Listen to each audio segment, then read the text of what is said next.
All throughout the world, God has painted a beautiful masterpiece filled with people from all different walks of life. What makes us different? What makes us God's masterpiece? According to Waldell, the racial ethnic populations in public schools have changed dramatically in recent years and will continue to shift to a majority non-white population.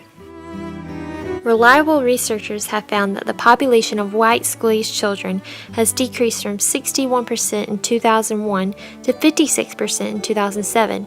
It is projected that by 2035, students of color will be the majority.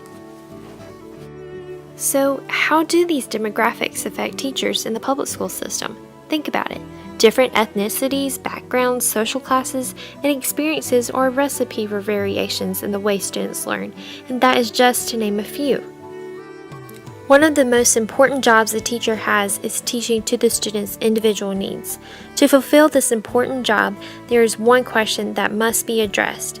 Can multicultural education and culturally relevant pedagogy be used to increase student interest in social studies?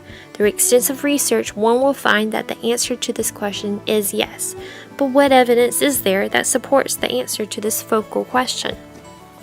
One may say that previous teaching methods have worked for many decades, and there is no need to integrate multiculturalism. Why must education be multicultural? According to Ford, the purpose of teaching multiple perspectives is to develop an understanding of what motivates the behavior of others.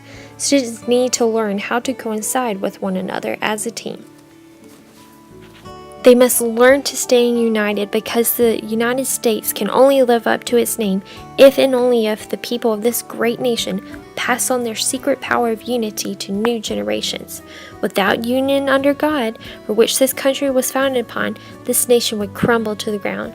Therefore, it is imperative for teachers to make the necessary changes to meet the needs of this growing group of diverse students. As teachers shift to multicultural integration, will this change in pedagogy promote negative attitudes toward the white population? Multicultural education is designed to educate students about other cultures and perspectives. Therefore, positive attitudes toward all nationalities will be taught and encouraged by the teachers. In the esteeming words of Ford, multicultural education is not designed to rewrite history, but rather to correct distortions and inaccuracies. In the focus question of this discussion, the word pedagogy is utilized. So what is pedagogy? According to C. Bakes and J. Bakes, equity pedagogy is defined as the teaching strategies and classroom environments that help students from diverse racial, ethnic, and cultural groups attain the knowledge, skills, and attitudes needed to function effectively. The teacher's role is to help students acquire skills in order to be effective members of society. Banks and Banks sum up pedagogy perfectly when they say equity pedagogy is student-focused. Knowing the definition of pedagogy, what does research have to say about multiculturalism? Banks and Banks make the statement that if students are to be involved in the production of knowledge, they need class schedules that allow time for these activities. The underlying idea addressed in this statement is constructivism. Being advocates for constructivism in the classroom can be a challenge when the amount of time spent on each subject is limited.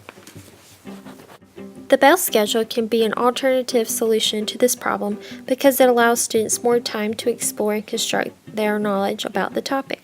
Multiculturalism communicates the implicit message that the students are special and important. Research has also shown that the arrangement of the classroom can be used to implement multicultural instruction. This could include the arrangement of chairs, learning centers, and much more. To be an effective teacher, it is important to keep in mind that students learn from their peers. Teachers can use this piece of knowledge to increase student interest in social studies. However, teachers must listen to this caution given by Banks and Banks. Implementing group work without making provisions for dealing with the status differences among students based on race, gender, and social class may result in marginalizing and low-status group students rather than providing opportunities for them to learn from their peers. How can multicultural pedagogy increase student interest in social studies? Keisha, Field, Baum, and Morawski suggest incorporating cultural materials into the lesson. Students learn so much when they are able to connect the content with something concrete. In addition to this, Castro also mentions that teachers could design a lesson in which students can learn about their peers' cultures.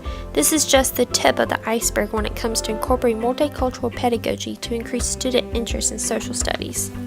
When it comes to teaching students about history, utilizing texts as resources is an easy way to integrate multiculturalism into social studies lessons.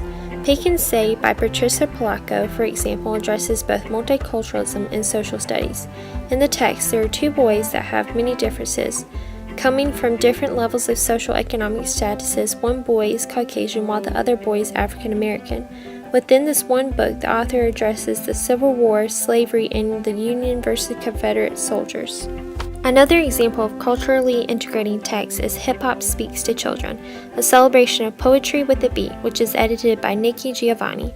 Through poetry and an included CD, this book discusses different cultures, various backgrounds, different religious beliefs, social classes, and much more. In relation to social studies, this text teaches kids about Rosa Parks, Egyptian pyramids, slavery, and Dr. Martin Luther King Jr.'s I Have a Dream speech.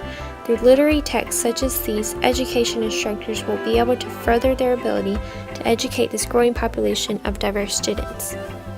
In order for multicultural education to increase student interest in social studies, teachers must integrate teaching strategies in their lessons. One teaching strategy that can be used is the jigsaw method. What is jigsaw? When using jigsaw in the classroom, students are divided into groups. Each group is assigned a portion of the overall topic to study. After each group becomes masters of their piece of content, members from different groups will come together to share what they have learned. Once they have shared what they have learned, these group members will return to their original groups to teach their group members. This process is what has become known as jigsaw. How does jigsaw address the needs of diverse students? Through this method, students are allowed to work with their diverse peers in a way that promotes teamwork. How is this strategy actually used in a lesson? Taking a history lesson on the three branches of government, the class would be divided into three groups. Each group would be assigned the branch of government. These groups would learn about their particular branch of government. From this point, representatives of each group would come together to teach each other about the different branches. These students would then return back to their original groups to teach their groups about the other two branches. Adding to the jigsaw strategy, teachers could utilize what is called whole brain teaching. This method forces the teacher and the students to communicate with one another. Students are sometimes paired with a partner or with a group of students in which they are asked to teach their peers about what they have learned. How does this whole brain teaching address the needs of diverse students? This strategy addresses their needs in three ways. Students learn from each other, students learn work together, and students see how different perspectives can enhance their work and knowledge. How can this strategy be used in a social studies class? Before using this strategy, one must realize that students will have to be taught how to participate in whole brain teaching. Once students know how to participate, teachers could have students grouped in pairs. When it comes time, the students will have to teach their partner about the three branches of government based on the directions provided by the teacher. This is an amazing interactive teaching strategy that students and teachers will thoroughly enjoy. So can multicultural education and culturally relevant pedagogy be used to increase student interest in social studies? The research shown in this presentation has proven that the answer to this question is yes. God is calling us to help His children to see themselves as the masterpieces they are.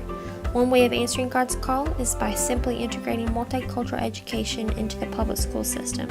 Are you ready to answer God's call?